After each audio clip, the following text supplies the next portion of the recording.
প্রিয় দর্শক, সবাইকে প্রীতি ও শুভেচ্ছা জানিয়ে শুরু করছি সাপ্তাহিক আয়োজন ইসলামী ব্যাংক নিবেদিত স্মার্ট ব্যাংকিং অনুষ্ঠান। সঙ্গে আছি ডক্টর তৌহিদুল হক।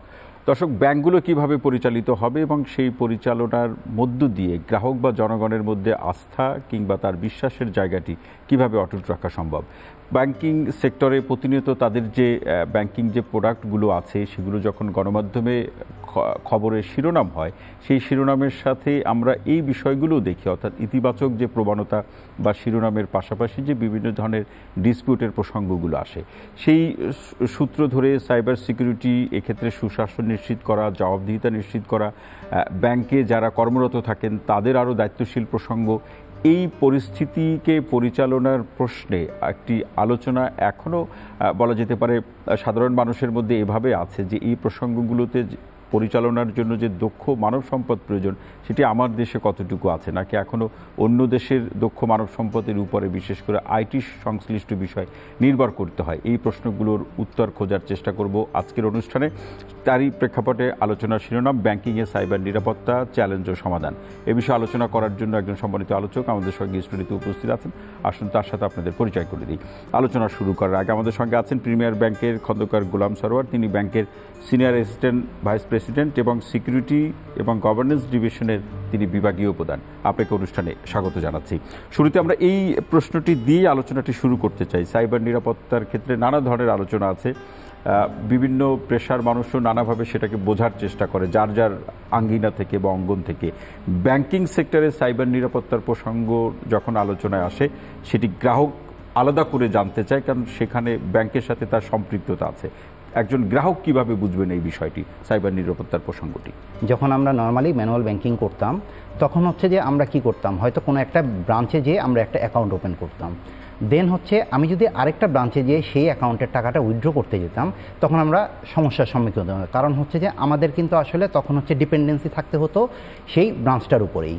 এখন স্মার্ট যে যুগটা বা স্মার্ট ব্যাংকিংয়ের যে কনসেপ্টটা এসেছে তার সাথে আমাদের কিন্তু অ্যাডাপ্টেশন করতে হবে স্মার্টভাবেই।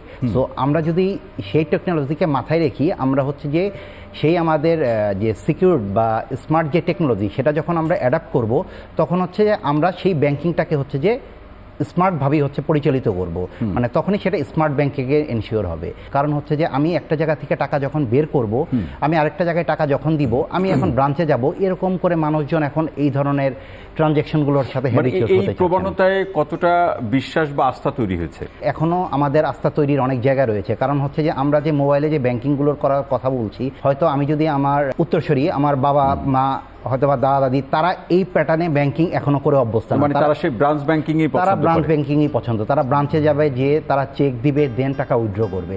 বাট আমাদের যে নিউ জেনারেশন যারা এসেছে তারা কিন্তু আসলে এই হ্যাবিটিউড যে আমরা আসলে মোবাইলটা হাতে নিব, দেন মোবাইলের মাধ্যমে হচ্ছে যে ব্যাংকিং করব, পুরো জিনিসটা আমার হচ্ছে যে এই প্ল্যাটফর্মের মাধ্যমেই আসবে। এই সিস্টেমকে অপারেট করার জন্য যে ম্যান পাওয়ার দরকার হয়, সেটি আমাদের দেশে কি অবস্থা আছে? আমরা এটা তৈরি হয়েছে কিনা আমাদের দেশের চাহিদা অনুযায়ী? দেশের চাহিদা অনুসারে আমরা টেকনোলজিক্যাল আসলে এখন অনেক বেশি আগানো। যদি আমরা আগের হিসাবে কনসিডার করি, আমাদের টেকনোলজি অনেক স্মার্ট হয়েছে, আমাদের সাইবার সিকিউরিটিও তার সাথে অনেক বেশি স্মার্ট এবং ম্যাচিওর হয়েছে। এখনো কি সাইবার প্রসঙ্গে যে চ্যালেঞ্জগুলো আছে সেগুলোকে রিজলভ করা বা সমাধান করার প্রশ্নে এখনো কি বাইরের এক্সপার্টদের উপরে নির্ভর করতে হয়? না, আগে একটা সময় বাংলাদেশ বাইরের উপরে যারা উন্নত দেশ ছিল তাদের উপর ডিপেন্ডেন্সি ছিল। এখন আমাদের দেশে যথেষ্ট ম্যান পাওয়ার, যথেষ্ট স্কিল ম্যান পাওয়ার রয়েছে, যার কারণে আমাদের সেই প্রবলেমগুলো আসলে ওইভাবে খুব বেশি ফেস করতে হচ্ছে না। আমরা নিজেরাই সেটা সলভ করার ক্যাপাবিলিটি রাখছি। চমৎকার করেই বলছেন যে আসলে কী ধরনের প্রসঙ্গগুলো তৈরি হয়। যদি একেবারে নির্দিষ্ট করে শুনতে চাই, কি কি চ্যালেঞ্জগুলো তৈরি হয় সাইবার সিকিউরিটির প্রশ্নে, কি কি চ্যালেঞ্জগুলো ব্যাংকগুলো ফেস করে বা তৈরি হয়? বাংলাদেশের বাস্তবতা কি? এটি এক এক দেশের এক এক রকম বাস্তবতা আছে, আমাদের এখানে বাস্তবতা কি? আপনি ধরেন একটা মানুষ যখন ঘরে থাকে, একটা তালা এবং দরজা ছাড়া একটা ঘরে সে বসবাস করতেছে। এখন এই ঘরে যদি বসবাস করে তখন একটা চোরের কাজ কি হবে, সে ইজিলি সেই ঘরে অ্যাক্সেস নিতে পারবে, দেন সে চুরি করতে পারবে। সো আমাদের ওই সাইবার নিরাপত্তাকে না বলে আমি এখানে শুধু বলতে যাচ্ছি কম্পিউটারের নিরাপত্তা। আপনার একটা পিসি অথবা একটা সার্ভারের যদি আমি তার কোনো পাসওয়ার্ড, স্ট্রং পাসওয়ার্ড, নট মানে normal password, as per Bangladesh ব্যাংকের আইসিটি পলিসি গাইডলাইন মেনটেন করে 11 ক্যারেক্টারের যে বেসিক যে পাসওয়ার্ডটা, সেটা যদি আমরা এনশিওর করতে পারি, আপার লোয়ার এবং স্পেশাল ক্যারেক্টার এবং নিউমেরিক দিয়ে যদি আমরা সেই পাসওয়ার্ডটা সেট করতে পারি, 34 বছরেও হচ্ছে সেই পাসওয়ার্ড ব্রেক করা পসিবল না। এন্ড ইউজার যাদের আমরা বলছি তাদের যদি আমরা এই পলিসির আলোকে যদি অ্যাডাপ্ট করে নিতে পারি, ডেফিনেটলি আমরা অনেক বেশি রিলিফ হব। সেই অগ্রগতি কতটুকু? সেই অগ্রগতি এখন যদি কনসিডার করি, হয়তো আমরা হয়তো 60 বা 70% গিয়েছি, হয়তো অদূর ভবিষ্যতে সেটা 100%ও কভার করা হবে যদি এন্ড ইউজারদের অ্যাওয়ারনেসটা বিল্ড আপ করা যায়। সাইবার গভর্নেন্স প্রতিষ্ঠা করার ক্ষেত্রে তাহলে মোটা দাগে এখানে কয় ধরনের স্টেক হোল্ডার আছে? স্টেক হোল্ডার আসলে অনেক আছে। এখানে হচ্ছে যে আমরা যদি ব্যাংক পার্সপেক্টিভে চিন্তা করি, ব্যাংকের এই আইসিটি সিকিউরিটির জন্য আইসিটি সিকিউরিটি কমিটি একটা এস্টাবলিশ করতে হবে, আইসিটি স্টিয়ারিং কমিটি একটা এস্টাবলিশ করতে হবে, এবং ICT risk management committee establish করতে হবে। এবং টাইম টু টাইম সেগুলো হচ্ছে যে আমরা যে কাজগুলো করতেছি সেগুলো হচ্ছে যে সেই কমিটিতে আলোচনা করতে হবে, এবং সেইখান থেকে হচ্ছে যে বের করে নিয়ে আসতে হবে আসলে আমাদের অদূর ভবিষ্যতে বা আমরা এখান থেকে হচ্ছে যে ফিউচারে হচ্ছে কি কি কাজ করতে পারি এবং কি কি ইনিশিয়েটিভ নিয়ে আমাদের অর্গানাইজেশন, তদুপরি হচ্ছে যে আমাদের রাষ্ট্র এবং ব্যক্তিকে কিভাবে সেভ করতে পারি। মানে এই প্রশ্নে আমরা একটা প্রশ্ন রেখে বিরতিতে যাই, ফিরে এসে শুনবো সরোয়ার ভাই। সেটি হচ্ছে যে ইন হাউস ম্যানেজমেন্ট এবং প্রিপারেশন বা প্রস্তুতির জায়গাটি, সেক্ষেত্রে এক একটি ব্যাংকের তো আলাদা আলাদা করে একটা প্রস্তুতি আছে। আবার এই সাইবার সিকিউরিটির ক্ষেত্রে যে ধরনের চ্যালেঞ্জগুলো তৈরি হয়, যে ধরনের অব্যবস্থাপনার অভিযোগগুলো বা ডিসপিউটের অভিযোগগুলো আপনারা পান এবং সমাধান করে থাকেন, সেখানে সমন্বিতভাবে কাজ করার সুযোগ কতটা আছে, নাকি বাংলাদেশের প্রেক্ষাপটে সেটা কোনো ঝুঁকি তৈরি করবে? এই প্রশ্নটি আপনার কাছে রেখে গেলাম, বিরতি থেকে ফিরে শুনবো। প্রিয় দর্শক, আপনারা দেখছেন ইসলামী ব্যাংক নিবেদিত স্মার্ট ব্যাংকিং অনুষ্ঠান। নিচ্ছি ছোট্ট বিরতি, সঙ্গী থাকুন।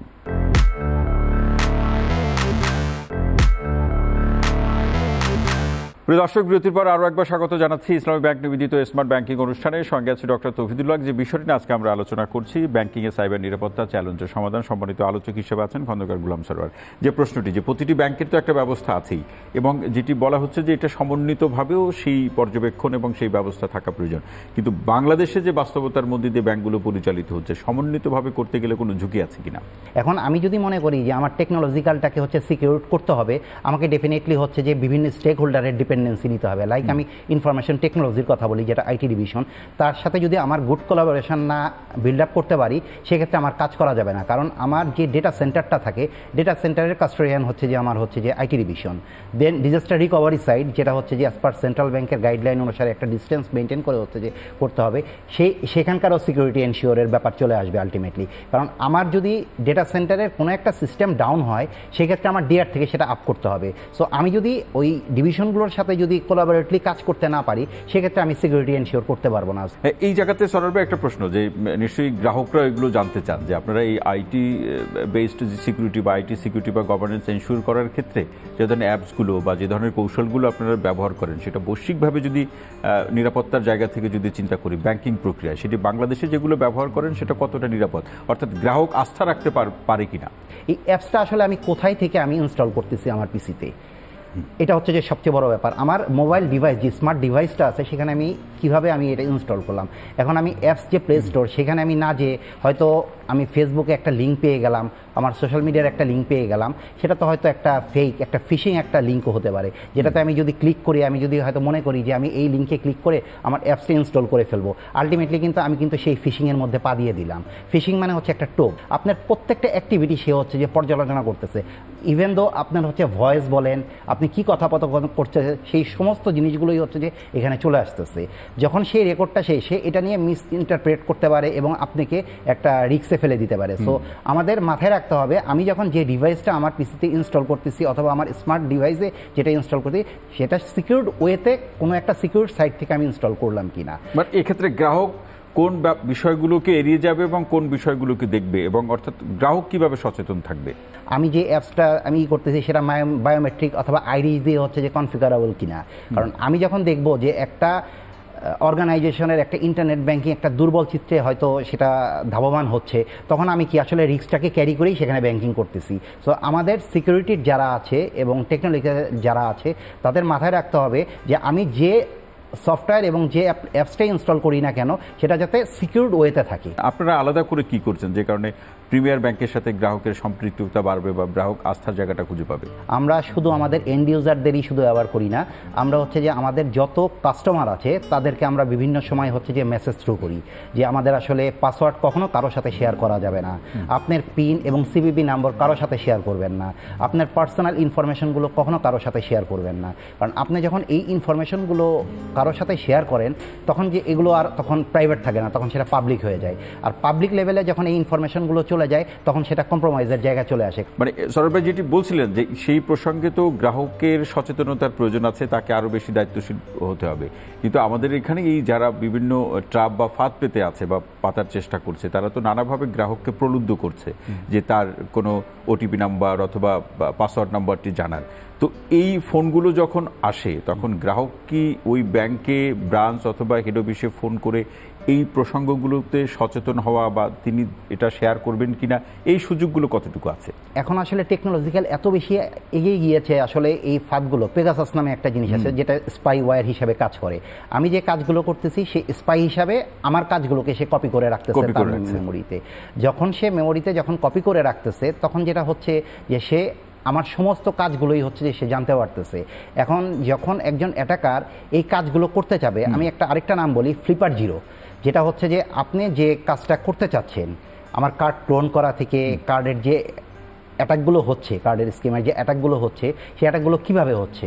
কারণ আমি যখন এটিএম থেকে যখন টাকা আমি নর্মালি উঠাই, ফ্লিপার জিরো সেটাকে হচ্ছে আনলক হিসেবে কাজ করতেছে। লাইক হচ্ছে যে আমি কোথাও হয়তো আমি গাড়ি রেখে গেলাম, এখন সেই ডিভাইসটা যদি হচ্ছে যে সেই ওই ডিস্টেন্সের মাঝখানে থাকে, সে তার মেমোরি থেকে সমস্ত জিনিস ক্যাপচার করে নিয়ে নেয়। তখন সেই ফ্লিপার জিরো কী করে, যখন সেই গাড়ির মালিক অন্য সাইডে চলে যায়, জাস্ট ফ্লিপার জিরো হচ্ছে যে সেটা ধরা মাত্রই সেটা হচ্ছে আনলক হয়ে যাবে। এটিএম এর ক্ষেত্রেও সেম।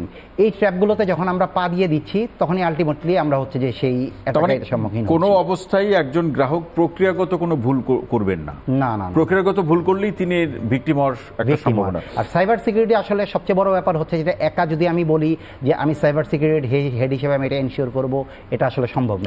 সাইবার সিকিউরিটি হচ্ছে যে সবার সামগ্রিকভাবে যদি আমি বলতে চাই, প্রত্যেকটা মানুষই এটার জন্য হচ্ছে লায়াবল, তার এই সিকিউরিটি এনশিওর করার জন্য। কারণ আপনার মোবাইলে একটা লিঙ্ক চলে আসলো অথবা মেইলে একটা লিঙ্ক চলে আসলো, আমি সেই লিঙ্কটাই না বুঝে ক্লিক করে ফেললাম, আলটিমেটলি আমি সেই ট্র্যাপে পা দিয়ে দিলাম। কারণ আমি তার সোর্স আইডিটা না জেনেই আমি হচ্ছে যে সেই ক্লিক। কারণ যখন কোনো একজন অ্যাটাকার যখন আমাকে মেইল করবে, সে কিন্তু নর্মালি এই জায়গার ভিতরে কিছু গ্যাপ রেখে দেয়। গ্যাপটা কীরকম গ্যাপ, সে হয়তো ডোমেনের ভিতরে হয়তো সে একটা ছোট্ট একটা ওয়ার্ডের একটা মিস্টেক করবে, অথবা একটা ক্যারেক্টারের মিস্টেক করবে, অথবা গ্রামাটিক্যাল কোনো মিস্টেক করবে, অথবা স্পেলিং মিস্টেক করবে, অথবা কোনো একটা লিঙ্ক দিয়ে দিবে মাঝখানে।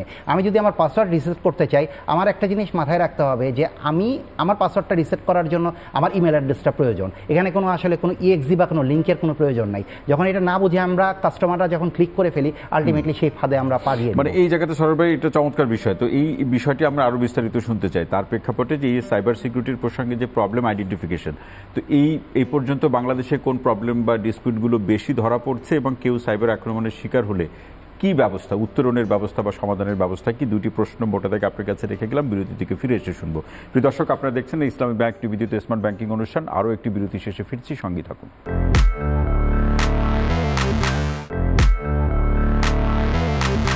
প্রিয় দর্শক, বিরতির পর আরও একবার স্বাগত ইসলামী ব্যাংক নিবেদিত স্মার্ট ব্যাংকিং অনুষ্ঠানের সঙ্গে আছে ডক্টর তৌহিদুল হক। যে বিষয়টি নিয়ে আজকে আলোচনা, ব্যাংকিংয়ে সাইবার নিরাপত্তা, চ্যালেঞ্জ ও সমাধান। সম্মানিত আলোচক হিসেবে আছেন খন্দকার গোলাম সরোয়ার।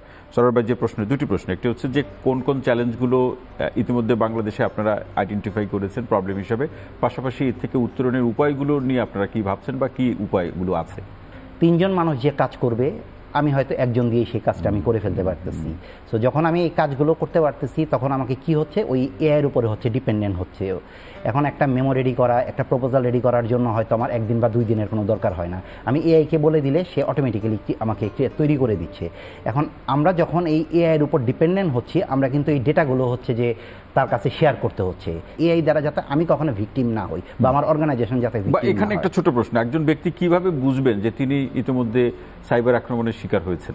কিছু অ্যাক্টিভিটি থাকে, যে অ্যাক্টিভিটি হচ্ছে অ্যাবনর্মাল অ্যাক্টিভিটি। লাইক আপনি ধরেন আপনার মোবাইলের ভিতরে হচ্ছে যে আপনার একটা ইমেল আছে, সো ইমেলটা হচ্ছে যে কনফিগার করে রেখেছে অর্গানাইজেশন ফুল, হয়তো এন্ড পয়েন্ট সিকিউরিটি দ্বারা এবং ফায়ারওয়েল দ্বারা রেস্ট্রিক্টেড করা। আমাদের বিভিন্ন পলিসি সেখানে অ্যাডাপ্ট করা আছে যে আউটসাইড থেকে যখন কোনো ইমেল আসবে, সেই ইমেলটা আমরা ফিল্টারিং করে সেই ইমেলটা হচ্ছে যে সেন্ডারের কাছে সেন্ড করছি কিনা।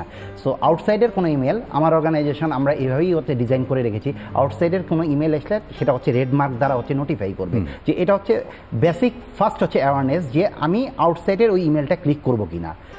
যখন আমি ওই ইমেলটা বুঝতে পারলাম তখন হচ্ছে যে আমি ওই ইমেলটা যদি আমার পরিচিত হয় তখন হচ্ছে যে ইটস ওকে, আর যদি আমার পরিচিত না হয় তখন আমি ইমেলটা যদি রাখতে চাই তাকে আমাকে কি করতে হবে, হোয়াইট লিস্ট করে নিতে হবে যে ইমেলটা আমি এর পরবর্তী সময়ে হচ্ছে যে পাবো।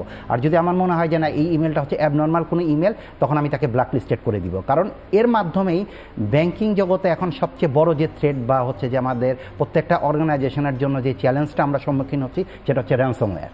একটা র্যানসমওয়্যার যখন আপনার কোনো একটা সার্ভারে যখন ঢুকে, সে কিন্তু আপনাকে কখনোই সে আপনার পিসিটা শেষ করে দিবে বা সার্ভারটা শেষ করে দিবে, সে সেই কাজটা করবে না। সে যে বসে থাকবে, সে হয়তো একটা টাইম ফ্রেম নিয়ে আসবে, লাইক হচ্ছে যে হয়তো 5th মার্চ সে অর্গানাইজেশন করবে। সে কি বসবে, সে নর্মালি বসে থাকবে থ্রু অ্যাক্টিভ ডিরেক্টরিতে সে যখন লগ ইন করলো, আপনি ইমেলের মাধ্যমেই আমি বলতে চাচ্ছি। দেন সে তার লেটারাল মুভমেন্ট করবে যে সে ক্রিডেন্সিয়ালগুলো হচ্ছে যে গ্যাদার করার ট্রাই করবে। যে ক্রিডেন্সিয়ালগুলো যখন সে পেয়ে যাবে, অ্যাডমিন ক্রিডেন্সিয়ালগুলো, তখন সে তার এই লেটারাল মুভমেন্ট দিয়ে সমস্ত সিস্টেমগুলোতে সে হচ্ছে যে বিচরণ করবে যে আমি আসলে কোন কোন মেশিনগুলোতে হচ্ছে যে ডাউন করে দিলে আমি ওভারঅল ফুল অর্গানাইজেশনকে ডেটা এনক্রিপ্টেড করে। তারপরে এখানে টেকনোলজি বেসড প্রিভেনশনের কোনো ব্যবস্থা আছে কিনা, যেটা অন্যান্য দেশগুলো ব্যবহার করে? অবশ্যই আপনাকে টেকনোলজিক্যাল হচ্ছে যে যদি অ্যাডাপ্টের কথা বলে, আপনাকে খুব স্ট্রং একটা পাসওয়ার্ড, স্ট্রং ফায়ারওয়াল ইনশিওরের পরে হচ্ছে যে আপনার এন্ড পয়েন্ট সিকিউরিটিটা খুব স্ট্রং হতে হবে, যাতে আমরা আমাদের সার্ভার এন্ডের যে পাসওয়ার্ডগুলো আছে সেগুলো হচ্ছে যে খুব লং ক্যারেক্টারের, স্পেশাল ক্যারেক্টার এবং নিউমেরিক দ্বারা যে কম্বিনেশন একটা স্ট্রং পাসওয়ার্ড দিই, এবং পিরিয়ডিক্যালি সেই পাসওয়ার্ডগুলো হচ্ছে যে আমাদের চেঞ্জ করতে হবে। কারণ আমরা যদি একটা পাসওয়ার্ড সেট করে রেখে দেই এবং সেটা যদি কন্টিনিউ প্রসেস, যদি আমাদের পাসওয়ার্ড পলিসিটা যদি আমাদের অর্গানাইজেশন প্রপারলি না থাকে, তখন এখান থেকে অ্যাক্সিডেন্টের একটা সম্ভাবনা থাকে। প্রত্যেকটা এনভায়রনমেন্টকে যাতে আমি সিকিউর রাখতে পারি থ্রু ফায়ারওয়েল, এবং অ্যাপ্লিকেশনগুলোর জন্য যাতে ওয়াফ, যেটা ওয়েব অ্যাপ্লিকেশন ফায়ারওয়েল দ্বারা আমরা সিকিউর রাখতে পারি। কারণ এবং মনিটরটা হচ্ছে সবচেয়ে বড় ব্যাপার অর্গানাইজেশনে। নেটওয়ার্ক অপারেশনের জন্য আমার নেটওয়ার্ক ট্রাফিক মনিটর করার জন্য হচ্ছে যে নক এস্টাবলিশ করতে হবে, এবং সিকিউরিটি অপারেশনের জন্য সক এস্টাবলিশ করতে হবে। কারণ আমরা যখন এটা করতে পারবো 24/7, তখন আমার বাইরে থেকে যত থ্রেটই আসুক না কেন, আমরা সেটা হচ্ছে যে আমাদের শুরুতেই আমাদের সেটা হচ্ছে প্রিভেন্ট করতে হবে। শুরুতে যদি আমরা প্রিভেন্ট করতে পারি, দেন হচ্ছে আমাদের অর্গানাইজেশনকে আমরা সেভ করতে পারবো। এই প্রসঙ্গে ব্যাংকগুলো তার গ্রাহককে একত্রিত করে কোনো সভা অথবা কোনো সচেতনতামূলক কার্যক্রম কি গ্রহণ করলে কোনো আউটপুট পাওয়া যাবে? অবশ্যই পাওয়া যাবে। এটা প্রত্যেকটা ব্যাংকে মোরলেস করছে কাজ। আমাদের প্রিমিয়ার ব্যাংক অন টু অন করছে, কিন্তু একটা বড় গ্যাদারিং করা যায় কিনা? হ্যাঁ, বড় একটা গ্যাদারিং যদি করা যায়, আসলে এটা একটু মানে বড় পরিসরে হতে হবে। বিকজ হচ্ছে বাংলাদেশে যতগুলো ব্যাংক আছে সবার কাস্টমার যদি আমরা একটা জায়গায় নিয়ে আসতে চাই, বড় আকারে দাঁড়াবে। সো এটা হচ্ছে যে প্রত্যেকটা ব্যাংকেরই উচিত তার হচ্ছে যে তার কাস্টমারগুলোকে নিয়ে যাতে আমরা একত্রে হয়ে তার এই অ্যাওয়ারনেসগুলো বিল্ড আপ করতে পারি। সেটা হতে পারে ইমেলে, সেটা হতে পারে মেসেজে, সেটা হতে পারে কল সেন্টার থেকে অ্যাওয়ারনেস। কারণ কল সেন্টারে আপনি যদি কোনো কার্ডের কথা বলেন, কার্ডের যদি আমি অ্যাটাকের কথা বলি যে বিন অ্যাটাকের কথা চলে আসবে।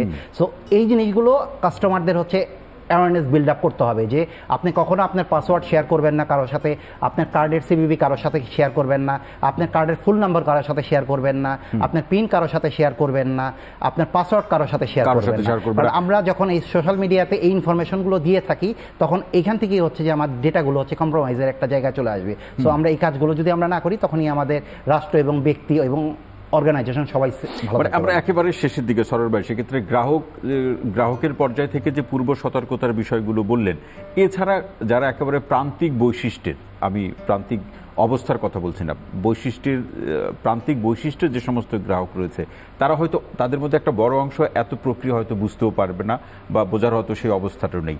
তাদের জন্য সহজ কোনো উপায় আছে কিনা? আর প্রান্তিক লেভেলের জনগণ এই লেভেলের ব্যাংকিং তারা আসলে ওইভাবে করতেছে না। তারা হয়তো যদি আমরা কনসিডার করি যে ছোট পরিসরের যে ব্যাংকিং, ওইভাবেই তারা অভ্যস্ত।